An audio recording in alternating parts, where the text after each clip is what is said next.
Hi everyone, आज की इस वीडियो में हम बात करेंगे लीनियर मोमेंटम के बारे में। लीनियर मोमेंटम क्या होता है? तो सबसे पहले इसकी हम डेफिनेशन देख लेते हैं, क्या होती है डेफिनेशन या क्या मीनिंग होता है लीनियर मोमेंटम का, उसके बारे में बात करते हैं। तो किसी भी बॉडी के अंदर जितना भी टोटल मोशन होता है ना, उसी को हम बोलते हैं लीनियर मोमेंटम। क्या बोलते हैं? Linear momentum. तो टोटल क्वांटिटी ऑफ मोशन, अगर कोई सिंपल पूछता है इसका मीनिंग क्या होता है, लीनियर मोमेंटम का मीनिंग क्या होता है, तो हम बोलेंगे total quantity of motion contain in a body is called linear momentum. किसी बॉडी में जितनी भी टोटल क्वांटिटी होगी मोशन की, उसी को बोलेंगे लीनियर मोमेंटम। और लीनियर मोमेंटम को हम डिनोट करेंगे पी से, और ये हमारा प्रोडक्ट होता है मास एंड वेलोसिटी का। तो product of mass and velocity is called linear momentum. Linear momentum एक वेक्टर क्वांटिटी है, और इसकी जो डायरेक्शन होती है, वो जो वेलोसिटी की डायरेक्शन होती है, वही लीनियर मोमेंटम की डायरेक्शन होती है। मैथमेटिकली हम इसको इस तरह से डिफाइन करेंगे कि product of mass and velocity is called linear momentum. अब देखिए, वेलोसिटी एक स्केलर क्वांटिटी है, तो जो डायरेक्शन वेलोसिटी की होगी तो वही मोमेंटम की होगी। तो मोमेंटम भी एक वेक्टर क्वांटिटी हुआ, ठीक है।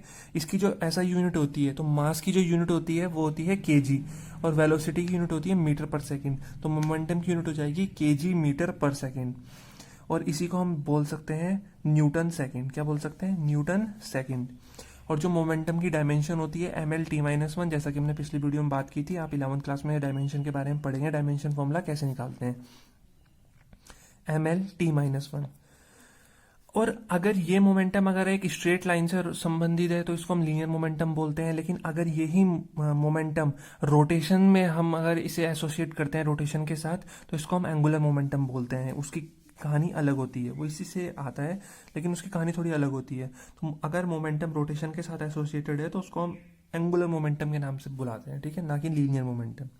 तो फिलहाल हमारे सिलेबस में लीनियर मोमेंटम है, तो हम लीनियर मोमेंटम पढ़ेंगे। तो जैसे अगर हमने बात की अभी फॉर्मूले की P बराबर mv, तो यहाँ पे हमें फॉर्मूला मिला P बराबर mv। अगर बॉडी का मास कांस्टेंट है तो मोमेंटम किसके डायरेक्टली प्रोपोर्शनल हुआ? वेलोसिटी के। तो अगर मास कांस्टेंट है तो P और V का जो स्लोप होगा वो एक स्ट्रेट लाइन होगा पासिंग थ्रू ओरिजिन। लेकिन अगर V कांस्टेंट है तो P डायरेक्टली हो जाएगा m के, डायरेक्टली प्रोपोर्शनल है, इसका मतलब m मास बढ़ेगा तो मोमेंटम भी बढ़ेगी, क्योंकि वेलोसिटी क्या है? कांस्टेंट। तो P और m का ग्राफ आएगा ये straight line passing through the origin. अगर मोमेंटम कांस्टेंट है तो एम वी बराबर कांस्टेंट, तो एम इज इनवर्सली हो गया वी, मतलब मास और वेलोसिटी का जो ग्राफ है वो इस तरह से बनेगा, ध्यान रखना है, अगर मोमेंटम कांस्टेंट हो। तो ये सिंपल से ग्राफ की कहानी है। अब हम बात करते हैं कि जैसे हमने काइनेटिक एनर्जी है, अगर कोई बॉडी मोशन में है तो उसके पास काइनेटिक एनर्जी भी होगी और उसके पास मोमेंटम भी होगा। तो अगर उसके पास काइनेटिक एनर्जी भी है और उसके पास मोमेंटम भी है, तो हम कैसे इनके बीच का रिलेशन निकालेंगे? देखिए, जैसे हमने ये लिखा हुआ कि मोमेंटम जो होता है P बराबर एम वी होता है, ठीक है। तो यहाँ से हम वेलोसिटी की वैल्यू निकालें तो ये क्या हो जाएगा? P upon m. और काइनेटिक एनर्जी हमें पता है फॉर्मूला, काइनेटिक एनर्जी का फॉर्मूला क्या होता है? Half m v square. यही तो होता है formula, half m v square. तो काइनेटिक एनर्जी को हम ई के से डिनोट कर देते हैं, तो हाफ एम, और वी की जगह हम लिख देते हैं P अपॉन एम का होल स्क्वायर। तो ये आ जाएगा ई के बराबर half m p square upon m square. तो यहाँ से पी स्क्वायर आ जाएगा 2m स्क्वायर,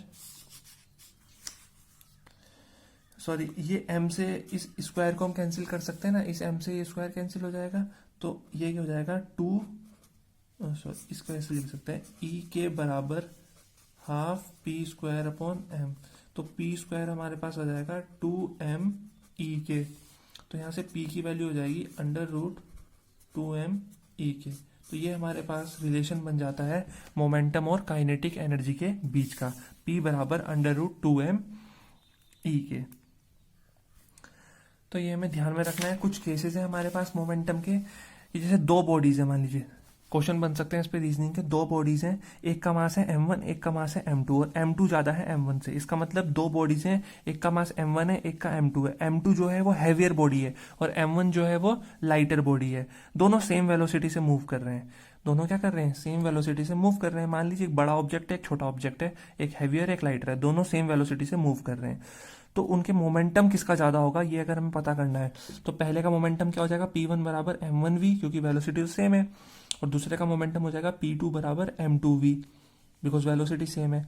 अब दोनों को कंपेयर करते हैं तो ये हो जाएगा P1 अपॉन P2 बराबर m1 अपॉन m2। अब देखिए ज्यादा क्या है इनमें से? m1 ज्यादा है, m2 ज्यादा है, ऑब्वियसली m2 हाइयर है, हम पहली बात कर चुके हैं।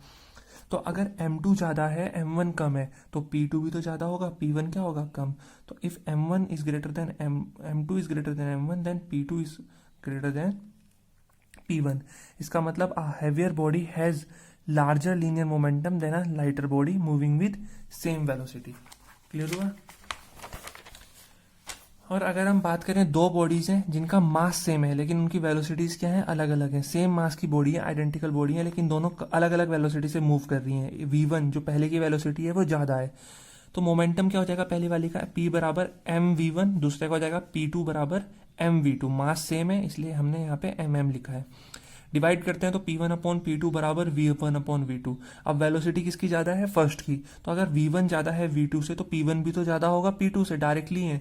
तो P1 ज़्यादा होगा, सॉरी यहाँ पे V1 ज़्यादा दिखा रखा है ना V2 से, तो इसको हम चेंज कर देते हैं, V2 ज़्यादा लिख देते हैं और V1 कम लिख देते हैं, बिकॉज हमने यहाँ पे V2 ज़्यादा दिखा दिया है। ठीक है, तो अगर V2 ज़्यादा है V1 कम है, तो ये ज़्यादा है ये कम है, तो P2 भी तो ज़्यादा होगा बिकॉज डायरेक्टली है। V2 directly to P2, V1 directly to P1। अब V2 ज़्यादा है तो P2 भी ज़्यादा होगा, और V1 कम है तो P1 भी कम होगा। इसका मतलब ये है कि जिसकी वेलोसिटी ज़्यादा होगी उसका मोमेंटम भी क्या होगा, ज़्यादा होगा। तो सिंपल से केसेस हैं मोमेंटम के बारे में।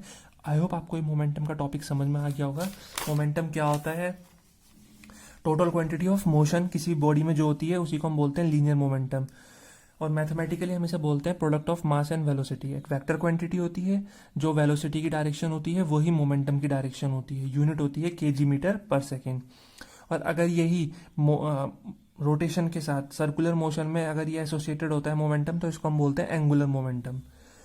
काइनेटिक एनर्जी के साथ हमने इसका रिलेशन पढ़ा, बहुत इजी सा रिलेशन हमने यहाँ पे खुद से डिराइव किया अभी बिल्कुल।